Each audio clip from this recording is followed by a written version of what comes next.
Telangana political వార్లో చిక్కుకున్నాడు శ్రీరాముడు. అవును, పార్టీలన్నీ శ్రీరామ జపాన్ని పఠిస్తూ ప్రత్యర్థులపై విమర్శలు ఎక్కుపెడుతున్నారు.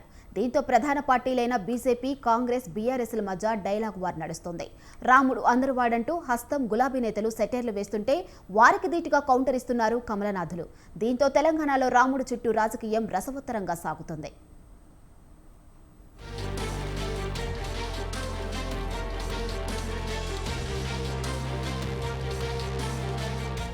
పార్లమెంట్ ఎన్నికల్లో గెలిపే లక్ష్యంగా ఏ చిన్న అవకాశాన్ని వదలడం లేదు పార్టీ నేతలు. హిందుత్వ పార్టీగా ముద్రపడిన బీజేపీని టార్గెట్ చేస్తూ శ్రీరాముడిని కూడా ఎన్నికల్లోకి దించుతున్నారు పొలిటికల్ లీడర్లు. రాముడు అందరి వాడంటూ జపిస్తున్నారు, గుడులలో భజనలు చేస్తున్నారు. ఇక అయోధ్యలో రామ మందిర నిర్మాణాన్ని ఎన్నికల ప్రచారంగా వాడుకుంటూ ముందుకు సాగుతుంది కాషాయదళం. మోదీ వల్లే 500 ఏళ్ల నాటి రామ మందిరం కల సాకారమైందని జబ్బలు చర్చుకుంటుంది. అలాంటి మోదీని మరోసారి గెలిపించాలని పిలుపునిస్తున్నారు కమలనాథులు. దీంతో వీరికి కౌంటర్ ఇస్తున్నారు కాంగ్రెస్, బీఆర్ఎస్ నేతలు. జై శ్రీరామ్ అనడం తప్ప చేసేదేమి ఉండదని మాజీ మంత్రి కేటీఆర్ సెటైర్లు వేశారు. రాముడు అందరివాడు, రాముడితోని మనకేం పంచాయతీ, ఆయన బీజేపీ మనిషేం కాదు, లోకప్రియుడు అన్నారు కేటీఆర్. తన పేరులోనే రాముడు ఉన్నాడని తెలిపిన ఆయన రాముడి పేరుతో రాజకీయం చేస్తూ ఓట్లు అడుగుతున్నారని ఫైర్ అయ్యారు. రాముడికి మొక్కుదాం, బీజేపీని తొక్కుదాం అన్న నినాదంతో ముందుకు వెళ్దామని పార్టీ శ్రేణులకు పిలుపునిచ్చారు. మరోపక్క హనుమాన్ చాలీసా చదివి అందరినీ అబ్బురపరిచారు బీఆర్ఎస్ అగ్రనేత హరీష్ రావు. జై శ్రీరామ్ అంటారు, ఏమన్నా అంటే గట్టిగా అడిగినామంటూ ఏం చేసినావా, జై శ్రీరామ్ అంటారు. మనకు రామునితో పంచాయతీ లేదు, రామునికి మొక్కుదాం, కానీ బీజేపీని మాత్రం పండబెట్టి తొక్కుదాం, అదే నినాదం ఇస్తాం, ముందుకు పోదాం. రాముడికి మొక్కుదాం, బీజేపీని తొక్కుదాం. రామునితో మనకేం పంచాయతీ, ఆయన బీజేపీ పార్టీ కాదు కదా, ఆయన అందరి మనిషి. రాముడు అందరివాడు, నా పేరులో కూడా రాముడు ఉన్నాడు.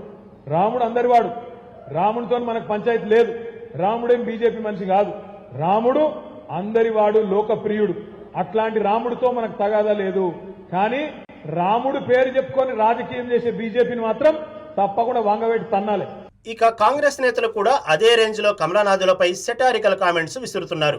ఉగాది పర్వదినం సందర్భంగా సంగారెడ్డిలోని రామ మందిరంలో భక్తి పారవశ్యంతో శ్రీ సీతారామచంద్రుల వారిని జపిస్తూ భజన కార్యక్రమంలో పరవశించిపోయారు టీపీసీసీ వర్కింగ్ ప్రెసిడెంట్, మాజీ ఎమ్మెల్యే జగ్గారెడ్డి. భక్తులతో కలిసి ఉత్సాహంగా పాటలు పాడారు. అనంతరం రాములోరికి ప్రత్యేక పూజలు నిర్వహించారు. ఇక మంత్రి పొన్నం ప్రభాకర్ కూడా కమలనాథులపై తనదైన స్టైల్లో విమర్శనాస్త్రాలు సంధించారు. నరేంద్ర మోదీ ఫోటోతో ఓట్లు అడిగే పరిస్థితిలో బీజేపీ లేదని సెటైర్లు వేశారు.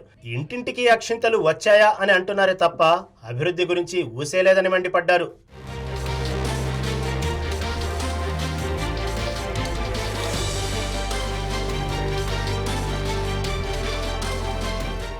ఇలా మొత్తానికి శ్రీరామచంద్రమూర్తి కూడా తెలంగాణ ఎన్నికల్లో నేతల అజెండా మారిపోయారు.